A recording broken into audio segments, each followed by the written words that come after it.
মাদ্রাসা থাকলে সকালবেলা অন্য কাজে যাইতে একটু সমস্যা হয়ে যায়। আমি যেই কাজগুলা করি ওই কাজ রিলেটিভ প্রত্যেকটা দোকান বলেন বা বিল্ডিং বলেন সবগুলা আমার থেকে মোটামুটি 30 কিলোমিটার দূরে। এর আগেও অনেকবার এরকম হয়েছে যে আমি সকালবেলা বাইরেছি, ঠিক ওই সময় মাদ্রাসা থেকে কল চলে আসছে। সো এই জন্য আমি সবসময় চেষ্টা করি সকালবেলা কোনো কাজ না রাখতে।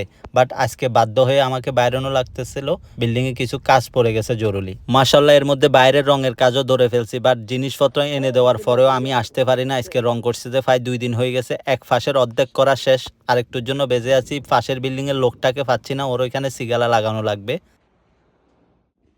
কি তোর এটা শেষ নাকি? হ্যাঁ, তো এগুলা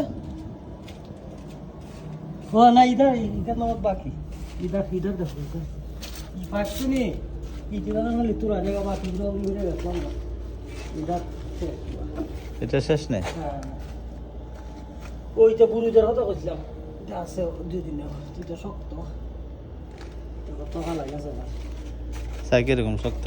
এটা তো আমি কিতাব আরো না কিছু লরম হয়েছে কিন্তু এটা এগুলোর কোনো সিস্টেম নাই না? না না এটা কি তা এটা হয়তো মাজন লাগাই দিয়ে গেছে। হুম, এটা তো মনে হয় সান টাকা ঘুরে জানি